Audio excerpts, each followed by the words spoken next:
നിങ്ങളോടൊരു ചോദ്യമുണ്ട്. ഞങ്ങളുടെ കുടുംബത്തിൽപ്പെട്ട വൃക്ഷങ്ങളുടെ കുടുംബത്തിൽപ്പെട്ട കുറെ മരങ്ങളുടെ പേര് നിങ്ങൾക്കൊന്ന് പറയാൻ പറ്റുമോ?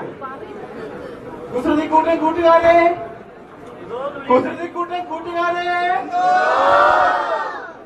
നിങ്ങൾക്ക് കുറച്ച് വൃക്ഷങ്ങളുടെ പേര് പറയാൻ പറ്റുമോ? പറയാമോ? പറയൂ.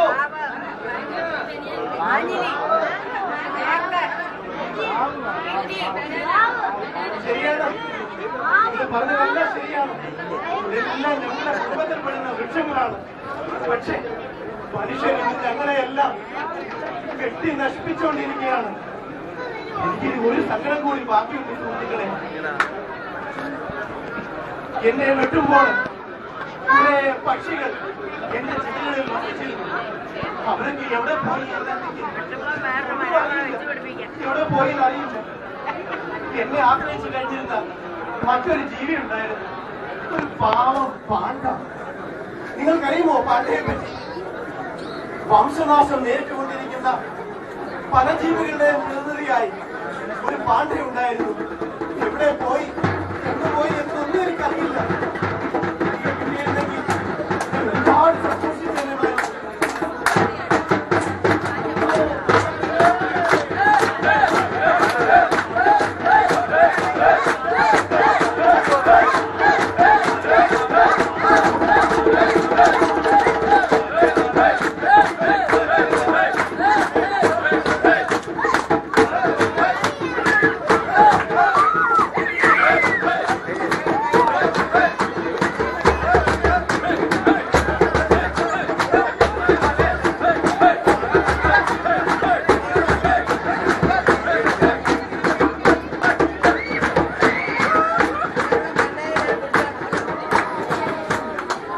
ഒരുപാട് സന്തോഷമായി. എന്റെ നഷ്ടപ്പെട്ട കൂട്ടുകാരെ എനിക്ക് തിരിച്ചു കിട്ടിയല്ലോ. ഒരുപക്ഷെ ഒരു പോലും ഇല്ലാതെ എവിടെയോ വഴിയരികിൽ അദ്ദേഹം ഒറ്റപ്പെട്ട് പോയിരിക്കാം. എന്നാലും അദ്ദേഹത്തെ ഇവിടെ കൊണ്ടെത്തിച്ചല്ലോ. കൂട്ടൻ കൂട്ടുകാരെ, നമുക്ക് എല്ലാവർക്കും ഉത്തരവാദിത്വമുണ്ട്. നിങ്ങൾക്ക് ഏറ്റെടുക്കാമോ? ഞാൻ ഒരു കാര്യം കൂടി നിങ്ങളോട് ആവശ്യപ്പെടുന്നു. ആവശ്യപ്പെട്ടാൽ നിങ്ങൾ ചെയ്യാമോ? നിങ്ങൾ നാട്ടിലെ ലീവിന് പോകുമ്പോ നിങ്ങളുടെ മുറ്റത്തോ പറമ്പിലോ എവിടെയെങ്കിലും നിങ്ങളുടെ പേരൊരു മരം നടാൻ പറ്റുമോ?